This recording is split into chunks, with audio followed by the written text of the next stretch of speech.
बच्चों, क्या हालचाल। उम्मीद है कि आप सभी बढ़िया ही होंगे। दोस्तों, आज हम आप सभी को इलेक्ट्रिक फील्ड इंटेंसिटी के बारे में समझाएंगे। इससे पहले हम आपको तो वीडियो बनाकर डाल चुके हैं इलेक्ट्रोस्टैटिक का। आज इलेक्ट्रोस्टैटिक्स में हम कंसेप्ट लेंगे इलेक्ट्रिक फील्ड इंटेंसिटी का। इलेक्ट्रिक फील्ड इंटेंसिटी होता क्या है और इलेक्ट्रिक फील्ड इंटेंसिटी से हम न्यूमेरिकल सोल्व करेंगे। तो अगर हम बात करें विद्युत क्षेत्र की तीव्रता का, तो विद्युत क्षेत्र की तीव्रता को समझने से पहले आप यह समझिए कि विद्युत क्षेत्र क्या होता है। अगर आप विद्युत क्षेत्र समझ जाते हो तो इलेक्ट्रिक फील्ड इंटेंसिटी तो आप आसानी से समझ सकते हो। तो अगर विद्युत क्षेत्र की बात करें तो विद्युत क्षेत्र का मतलब होता है कि विद्युत मतलब होता है आवेश। विद्युत मतलब क्या होता है? आवेश। और क्षेत्र मतलब होता है कुछ उसका एरिया। जिस एरिया में कुछ आवेश रह रहा है उसके दौरान आप किसी अन्य आवेश को उस एरिया के अंतर्गत लाओगे जहाँ पे बहुत सारा पहले से आवेश रह रहा है, तो वहाँ पर कुछ ना कुछ बल का अनुभव होगा, जिस बल का नाम है विद्युत क्षेत्र। समझे? जैसे देखो प्लस क्यू आवेश, प्लस क्यू आवेश, प्लस क्यू आवेश, प्लस क्यू आवेश, मान लेते इसमें बहुत रूप से फैला हुआ प्लस क्यू आवेश है। और आप यहाँ से लेकर आर दूरी पर एक कोई आवेश रखा हुआ है और इस प्लस क्यू आवेश को मान लेते हैं कि प्लस क्यू आवेश ये भी है, और इस आवेश को आप ला रहे हो कहाँ? इस विद्युत क्षेत्र, इस आवेश के अंतर्गत। तो इस आवेश के अंतर्गत जैसे ही लाओगे तो इस एरिया में एक विद्युत क्षेत्र बन जाएगा। क्या बनेगा? विद्युत क्षेत्र। क्या बनेगा? विद्युत क्षेत्र बन जाएगा मेरे भाई। समझे? देखो हमने क्या कहा कि यहाँ पे मान लेते हैं पहले से बहुत सारा प्लस क्यू आवेश है और किसी अन्य प्लस क्यू आवेश को इस आवेश समूह के अंतर्गत लेके आए, तो लेके आने के अंतर्गत इस पर एक बल का अनुभव होगा प्लस क्यू आवेश पर, क्योंकि पहले से प्लस क्यू आवेश है यहाँ पर और कोई प्लस क्यू आवेश को हम नज़दीक लेकर आ रहे हैं इस आवेश समूह के अंतर्गत। तो इस पर एक विद्युत बल का अनुभव होगा। क्या होगा? एक विद्युत बल का अनुभव होगा, जिस विद्युत बल ही का नाम है विद्युत क्षेत्र। क्या नाम है? विद्युत क्षेत्र नाम है। समझ गए? विद्युत क्षेत्र समझ गए कि किसी भी आवेश को किसी आवेश समूह के चारों ओर लेकर आने पर उस पर एक बल का अनुभव होता है, एक विद्युत बल का अनुभव होता है, जिस विद्युत बल का नाम है विद्युत क्षेत्र। अब देखिए, मान लेते हैं कि इस क्यू आवेश को, प्लस क्यू आवेश को यहाँ तक लेके आने में एफ बल लगा, कुछ ना कुछ तो बल लगा होगा। प्लस क्यू आवेश को यहाँ तक लाने में एफ बल लगा होगा। क्यों एफ बल लगा? देखिए यहाँ पे बहुत सारा पहले से पॉजिटिव आवेश है और वह अकेला पॉजिटिव आवेश है। जब उस अकेला पॉजिटिव आवेश को इस बहुत सारा पॉजिटिव आवेश के बीच नज़दीक लाओगे तो का भयंकर प्रतिकर्षण होगा, भयंकर प्रतिकर्षण बल होगा।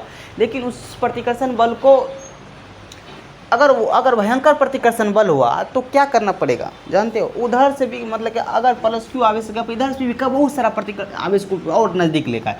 पहले एक आवेश को लेकर आए, फिर दो आवेश को लेकर आए, फिर तीन आवेश को लेकर आए, फिर चार आवेश को लेकर आए, मतलब कि बहुत सारा बल लगाकर बहुत सारे आवेश को यहाँ तक लेकर आए। तो क्या बना यहाँ पर एक विद्युत क्षेत्र बना।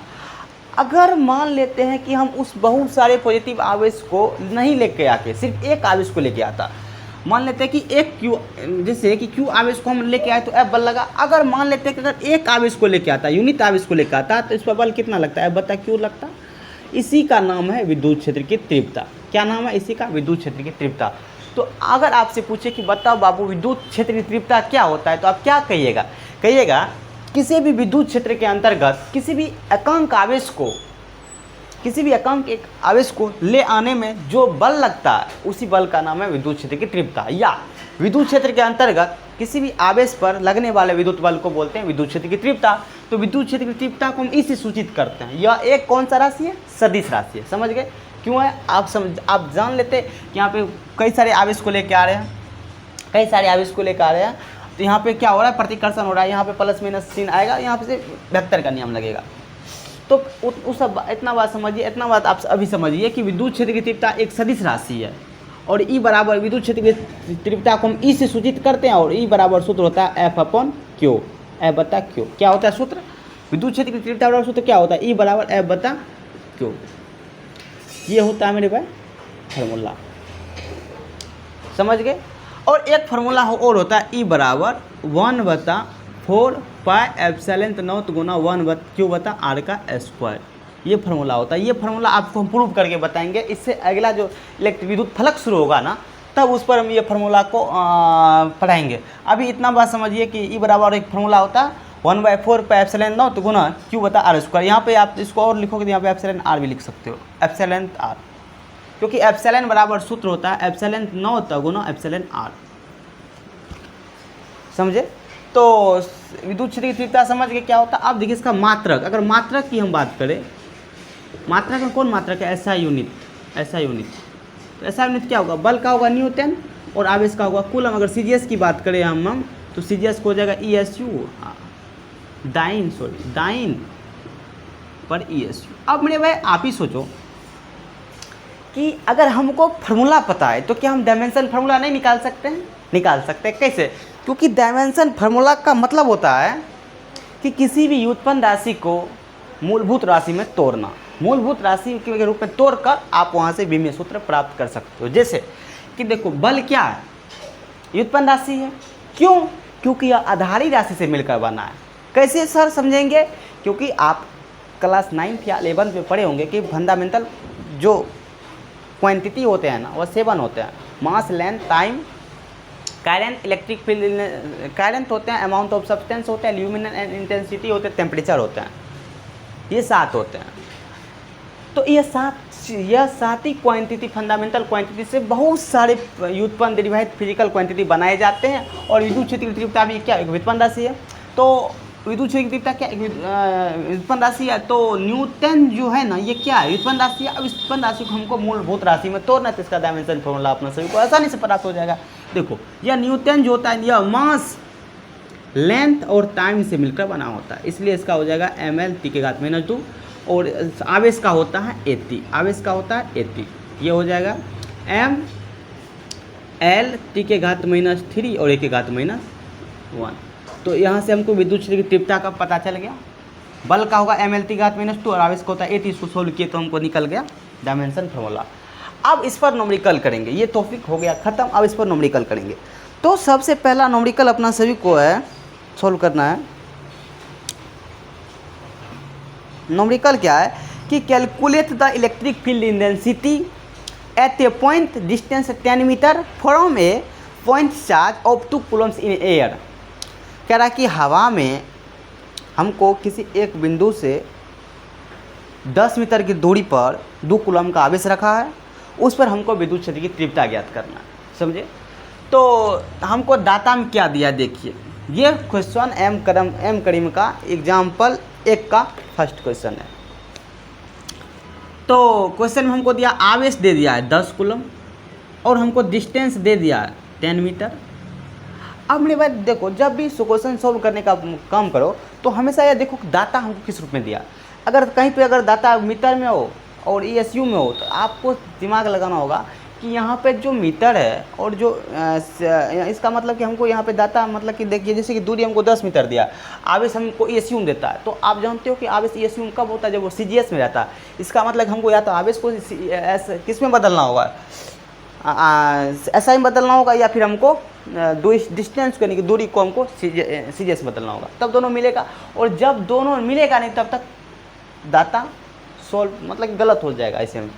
तो हमको आवेश दिया है, डिस्टेंस दिया है, उसके बाद हमको निकालना ई ज्ञात करना है। तो ई बराबर सूत्र हमको आपने को अभी हम पढ़ाए थे, इसको याद रख लीजिए। और इसका इसको हम 1/4 एप्सिलॉन नॉट को हम K लिखते हैं, तो ये हो जाएगा K/r²। अब देखो इसको सोल्व करेंगे तो ये हो जाएगा K इंटू Q का मान कितना है 10 का स्क्वायर अपॉन R कितना दिया, R का स्क्वायर करेंगे, सॉरी यहाँ पे स्क्वायर नहीं होगा,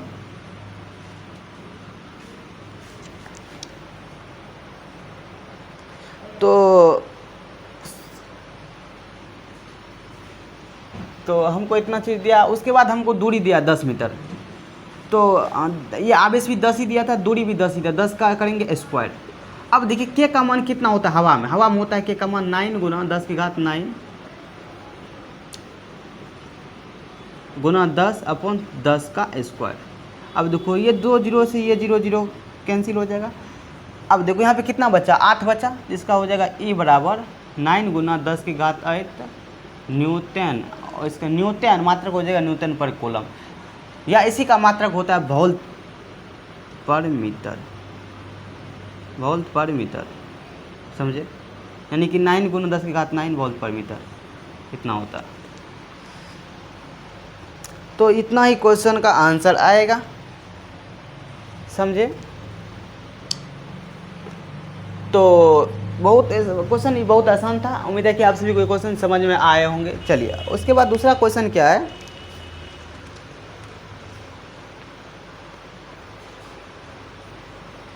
उसके बाद क्वेश्चन है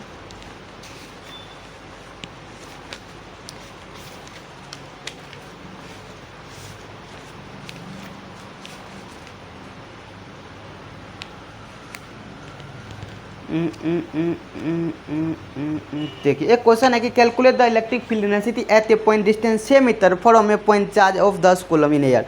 सेम वही क्वेश्चन है, इसमें भी देखो कह रहा है कि इसमें भी दाता दिया दो का दूसरा क्वेश्चन में क्यों दिया है, कितना क्यों दिया है हमको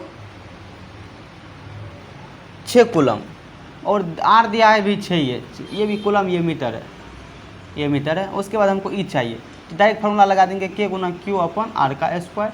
ये हो जाएगा के का वैल्यू कितना होता है 9 गुना 10 के घात 9 गुना क्यू का मान दिया 6 बता आर का स्क्वायर यानी कि 36, 6 के 36 यानी 1/6। अब देखो 3 2 तिया 6 3 तिया 9 यानी कि 2 से भाग देंगे तो इसका हो जाएगा कितना 1.5 गुना 10 के घात 9 न्यूटन पर कूलम। इसका भी आंसर ये हो जाएगा ई बराबर, समझ गए। तो आप उम्मीद है कि आपसे भी ये सभी क्वेश्चन आसानी से बन जाएंगे। आप बनाने का प्रयास कीजिएगा, जरूर आप एग्जाम्पल का ट्राई कीजिएगा। Thank you.